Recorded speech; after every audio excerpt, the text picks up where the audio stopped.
Middle east का नाम सुनते ही दिमाग में दो चीजें आती हैं, तेल या फिर पॉलिटिकल इंस्टेबिलिटी और वॉर्स। पिछले करीबन 100 सालों से मिडिल ईस्ट किसी न किसी वॉर या कॉन्फ्लिक्ट का शिकार रहा है, चाहे वो इराक हो, सीरिया हो, लेबनान हो, पैलेस्टाइन इसराइल इशू हो या फिर यमन सिविल वॉर हो। हर वक्त मिडिल ईस्ट में कुछ न कुछ हो रहा होता है। लाखों इंसान मारे जा चुके हैं, ट्रिलियंस ऑफ डॉलर्स वेस्ट हो चुके हैं, मगर अभी तक मिडिल ईस्ट में कहीं पीस होता नजर नहीं आ रहा। आखिर क्यों? क्या वजह है कि मिडिल ईस्ट में इतनी इंस्टेबिलिटी है, इतनी वॉर्स हैं? इस सवाल का जवाब बहुत ही कॉम्प्लिकेटेड है, क्योंकि मिडिल ईस्ट एक ऐसा चेस बोर्ड है जिसमें बहुत से प्लेयर्स एक दूसरे के खिलाफ चालें चल रहे हैं। लेकिन आज सच ये है कि इस वीडियो में हम आपको बताएंगे कि मिडिल ईस्ट की सारी प्रॉब्लम्स की जड़ क्या है। ये शायद इस चैनल की सबसे कॉम्प्रिहेंसिव वीडियो है और इस सवाल का जवाब जानने के लिए हमें करीबन 125 साल पीछे जाना पड़ेगा, जब आज के मिडिल ईस्ट के बॉर्डर्स को डिसाइड किया गया और यहीं से ये सारी प्रॉब्लम्स शुरू हुई।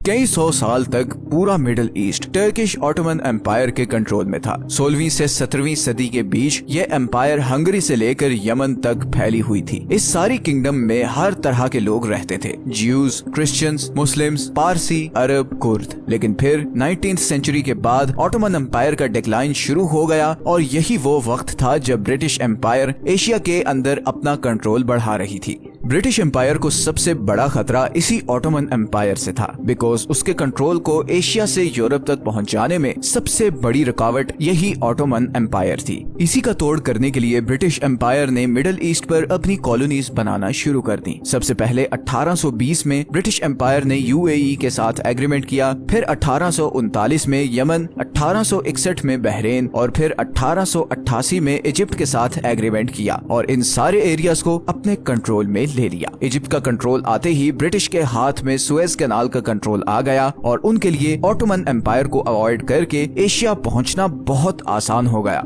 ऑटोमन एम्पायर ब्रिटेन के इस बढ़ते हुए कंट्रोल को देख रही थी और वो जानती थी कि ब्रिटिश एम्पायर का ये बढ़ता हुआ इन्फ्लुएंस उसके लिए कितना खतरनाक साबित हो सकता है। इसीलिए 1914 में शुरू होने वाली वर्ल्ड वॉर 1 में ऑटोमन एम्पायर ने जर्मनी का साथ दिया और यही वो वक्त था जब ब्रिटेन और फ्रेंच एम्पायर ये डिसाइड कर चुके थे कि अब उन्हें हर कीमत पर इस ऑटोमन एम्पायर को खत्म करना है। इसी प्लान के लिए फ्रेंच और ब्रिटिश एम्पायर ने एक सीक्रेट एग्रीमेंट साइन किया जिसका नाम था साइक्स पिको एग्रीमेंट। इस एग्रीमेंट के अकॉर्डिंग वर्ल्ड वॉर 1 के खत्म होने के बाद ये सारा एरिया डायरेक्ट ब्रिटिश कंट्रोल के अंडर चला जाएगा। ये एरिया एक इंडिपेंडेंट अरब स्टेट बनेगा, पर रहेगा ये भी ब्रिटिश इन्फ्लुएंस के अंडर। ये सारा एरिया डायरेक्ट फ्रेंच एम्पायर के कंट्रोल में होगा। ये एरिया एक इंडिपेंडेंट अरब स्टेट बनेगा, पर ये फ्रेंच एम्पायर के इन्फ्लुएंस में ही रहेगी। ये सारा एरिया रशियन एम्पायर को दे दिया जाएगा और फिर ये पैलेस्टाइन और इसराइल वाला सारा एरिया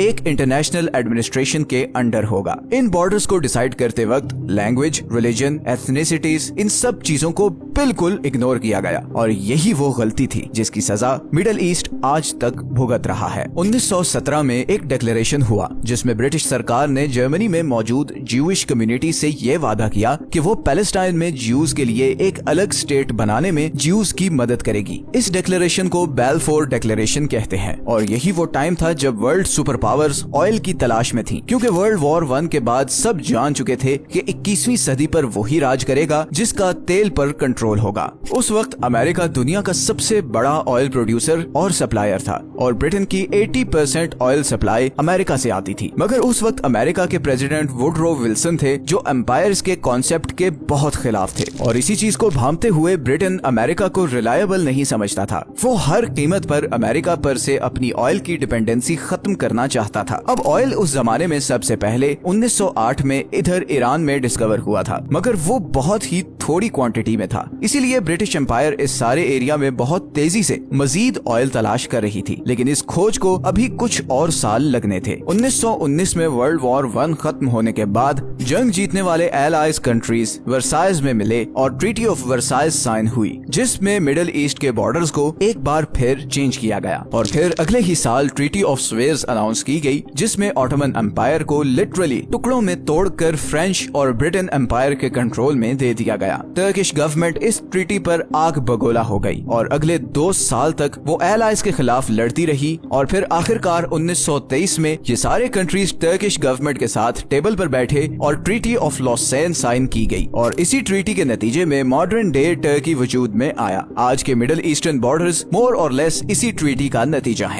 इस ट्रीटी में एक बार फिर बहुत सी ग्राउंड रियलिटीज को इग्नोर किया गया, जैसे कि कुर्द जो कि उस वक्त इस सारे एरिया में रहते थे और उनका कल्चर, लैंग्वेज, हर चीज टर्किश लोगों से बहुत ही डिफरेंट थी। पर इस सारे एरिया को टर्की, सीरिया, ईरान और इराक में डिवाइड कर दिया गया और ये कुर्द इन सब कंट्रीज में एक माइनॉरिटी बन गए, जिसके बाद से आज तक कुर्द लोग अपने लिए एक डिफरेंट कंट्री के लिए मूवमेंट चलाते आ रहे हैं और ये सारा एरिया आज एक बहुत बड़े कॉन्फ्लिक्ट का शिकार है। इस टॉपिक को डिटेल में हमने इस वीडियो में कवर किया है, तो आप तुर्की और कुर्द के इशू को इस वीडियो में देख सकते हैं। इसी तरह इस पार्टीशन में ऑटोमन एम्पायर के प्रोविंसेस जैसे मोसुल, बगदाद और बसरा को इराक में शामिल कर दिया गया। हालांकि इन तीनों प्रोविंसेस के डेमोग्राफिक्स बहुत डिफरेंट थे। फॉर एग्जाम्पल, मोसुल में मेजोरिटी कुर्दिश लोग रहते थे, बगदाद में सुन्नी अरब मुस्लिम्स रहते थे, जबकि बसरा में ज्यादातर शिया अरब मुस्लिम्स रहते थे। इसी तरह कुवैत जो पहले इराक का हिस्सा था उसे इराक से सेपरेट कर दिया गया और फ्यूचर में यही वो चीज थी जो इराक कुवैत वॉर का सबब बनी। इसी तरह लेबनान को सेपरेट करके फ्रेंच कंट्रोल के अंडर एक इंडिपेंडेंट स्टेट बना दिया गया।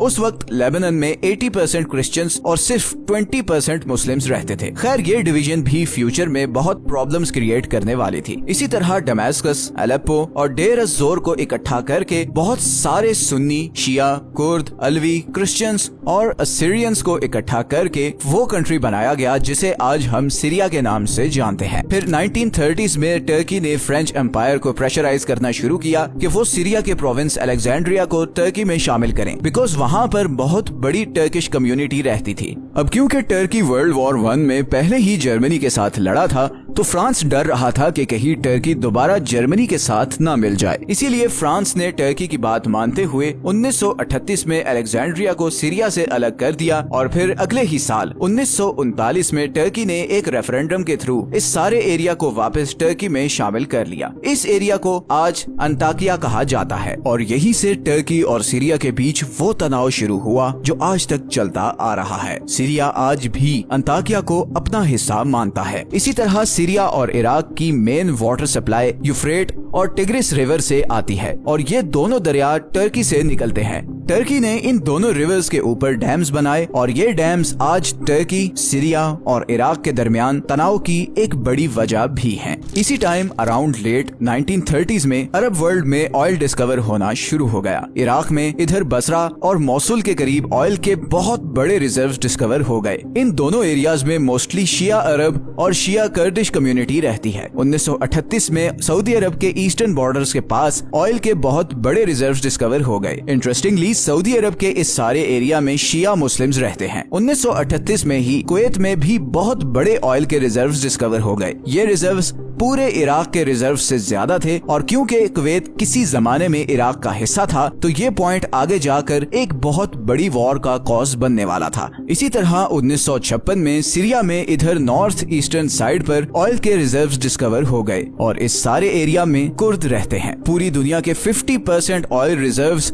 इस एक खित्ते में डिस्कवर हुए थे जो रिलीजियस, पॉलिटिकल और रेशियल डिविजन्स में घिरा हुआ था और इसीलिए इट वाज वेरी नेचुरल कि वर्ल्ड सुपर पावर्स इस सारे रीजन में बड़ा डीप इंटरेस्ट लें और यही वो टाइम था जब ब्रिटेन, अमेरिका और सोवियत यूनियन मिडिल ईस्ट में प्रॉक्सी प्लेयर्स के तौर पर एंटर हुए। इसी टाइम पे ब्रिटिश ने मिडिल ईस्ट में कुछ ऐसा किया जिसकी वजह से इस सारे रीजन में एक ना खत्म होने वाली लड़ाई शुरू होने वाली थी। ब्रिटेन ने पैलेस्टाइन में एक ज्यूइश स्टेट बनाई जहाँ पर जर्मनी से आने वाले हजारों ज्यूज को आबाद किया जाने लगा। 1947 में यूनाइटेड नेशंस ने पैलेस्टाइन को 2 हिस्सों में डिवाइड कर दिया। एक तरफ ज्यूइश स्टेट बनाई गई जिसको पैलेस्टाइन से आधी पॉपुलेशन होने के बावजूद 62% एरिया दिया गया और दूसरी तरफ डबल पॉपुलेशन होने के बावजूद पैलेस्टीनियंस को सिर्फ 38% जमीन दी गई। रिलीजियस इंपॉर्टेंस की वजह से जेरूसलम को इंटरनेशनल एडमिनिस्ट्रेशन के अंडर कर दिया गया। प्लान प्रपोज होने के 1 साल बाद ही ब्रिटेन यहाँ से चला गया और इसराइल ने इंडिपेंडेंस डिक्लेयर कर दी और फिर वो कॉन्फ्लिक्ट शुरू हुआ जो आज भी कई हजार मासूम लोगों की जाने ले रहा है। इसराइल की इंडिपेंडेंस डिक्लेयर करने के बावजूद किसी अरब कंट्री ने उसे एक्सेप्ट नहीं किया और 1948 में कई अरब स्टेट्स ने इसराइल पर अटैक किया, मगर इसराइल ये वॉर जीत गया और इसके नतीजे में इसराइल ने न सिर्फ ज्यूइश बल्कि 60% अरब एरिया पर भी कब्जा कर लिया। करीबन 7 लाख पैलेस्टीनियन अरब्स अपना कंट्री छोड़कर लेबनान चले गए और इस एक माइग्रेशन ने पूरे लेबनान के डेमोग्राफिक्स बदल दिए, क्योंकि अब वहाँ पर मुस्लिम्स मेजॉरिटी में हो चुके थे और यही चेंज आगे चलकर 1975 से 1990 के बीच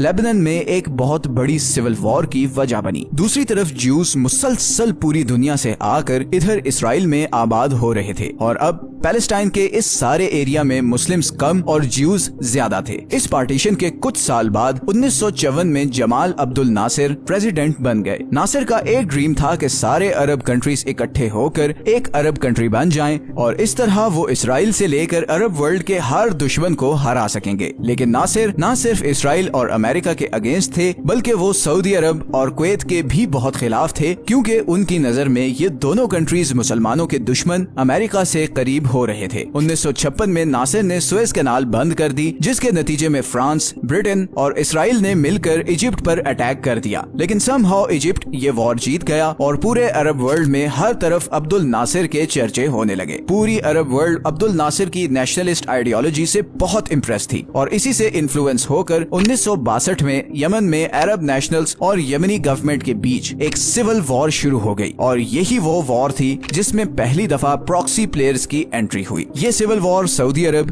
कुवैत और जॉर्डन जैसे फैमिली कंट्रोल्ड कंट्रीज के लिए खतरे का सिग्नल थी, बिकॉज कल को यही आइडियोलॉजी उनकी कंट्रीज में भी आ सकती थी, जिससे उनकी हुकूमत खतरे में पड़ सकती थी। इसलिए इन सब कंट्रीज ने अमेरिका के साथ मिलकर यमनी गवर्नमेंट को नेशनलिस्ट्स के खिलाफ सपोर्ट किया, जबकि दूसरी तरफ अब्दुल नासिर ने इजिप्शियन फौजियों और हथियारों के साथ नेशनलिस्ट्स की मदद करना शुरू कर दी। इजिप्ट अभी इस प्रॉक्सी वॉर में बिजी था कि 1967 में इसराइल ने इजिप्ट पर अटैक कर दिया और इजिप्शियन सिनाई में गजा स्ट्रिप पर कब्जा कर लिया और बदले में एक बार फिर इजिप्ट ने सुएज कैनाल बंद कर दी, जो अगले 8 साल किसी भी ट्रैफिक के लिए बंद रही। अब्दुल नासिर इस हार से बहुत डिसअपॉइंटेड था और 1970 में सिर्फ 52 साल की उम्र में उसकी हार्ट अटैक से मौत हो गई। यही वो साल था जब ब्रिटेन ने अनाउंस किया कि अब वो पर्शियन गल्फ और मिडिल ईस्टर्न कंट्रीज को इंडिपेंडेंट कर रहा है और फिर अगले ही साल यूएई और पर्शियन गल्फ के बाकी कंट्रीज आजाद हो गए। ब्रिटेन के जाने के बाद अमेरिका ने इस सारे रीजन में इंटरेस्ट लेना शुरू कर दिया, बिकॉज वो